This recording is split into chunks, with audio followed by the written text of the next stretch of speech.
Ninja Red Riding Hood by Rosen Schwartz and illustrated by Dan Santat. And I'm going to read it, and hopefully it'll be funny.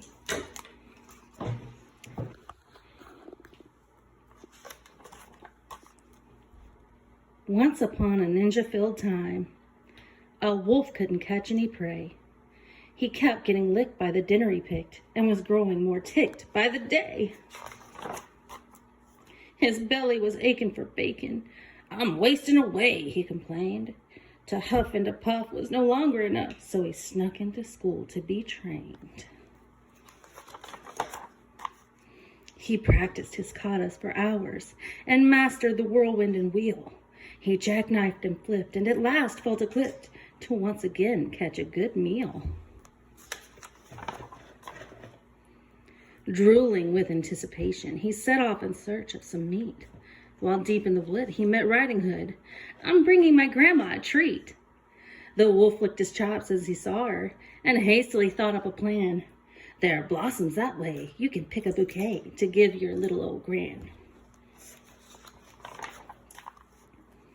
Then the wolf took a shortcut to Grandma's, where he thought that he'd find her in bed. But Granny was gone, so he put her robe on and eagerly waited for Red. Soon after he heard someone knocking, he called out, "My dear, come on in. Oh, don't you look good in your lovely red hood, but a shame that you've gotten so thin." Little Red took a look at her granny and said, "What on earth did you do? I could swear that your eyes have completely changed size. Hey, Gran, are you sure it's you?" "Of course it's me, my sweet darling. The better to see you, my dear." "And your ears are so long. Something really seems wrong." "Oh, my girl, are the better to hear." "And these biceps, my gosh, they look massive. And your triceps and delts are immense." "The better for hugging," her grandma said, shrugging. "Dear Red, that's just plain common sense." "And those teeth, they look so much sharper." "Why, yes, all the better to chew." He jumped out of bed to gobble up Red, but she'd gone to ninja school too. She grappled and sideswiped and twisted and escaped from his clutches unscratched. She attempted a lock, but he managed to block. They appeared to be evenly matched. Just then, they both heard someone chopping. A woodsman, Red thought, but instead, it was Gran and her geese had just come from Tai Chi. "Don't you dare harm a hair on her head."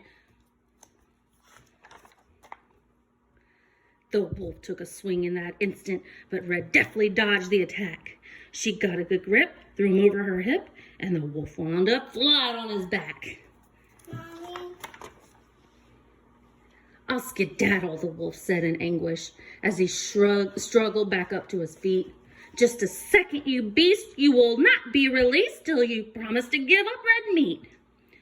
Though his tummy still rumbled with hunger, the wolf faced his rival and vowed, "Ninja Red, you have won. My meat days are done." "Oh, Red Chan," said Gran, "I'm so proud." Then Red and the wolf bowed politely, and Gran gave him half her peach pie. The wolf was a mess. He'd had way too much stress. "I guess I'll give yoga a try." He enrolled at the Downward Dog Center, where his tension began to decrease. He studied with yogis, said no to meat hoagies, and felt at last truly at peace. The end.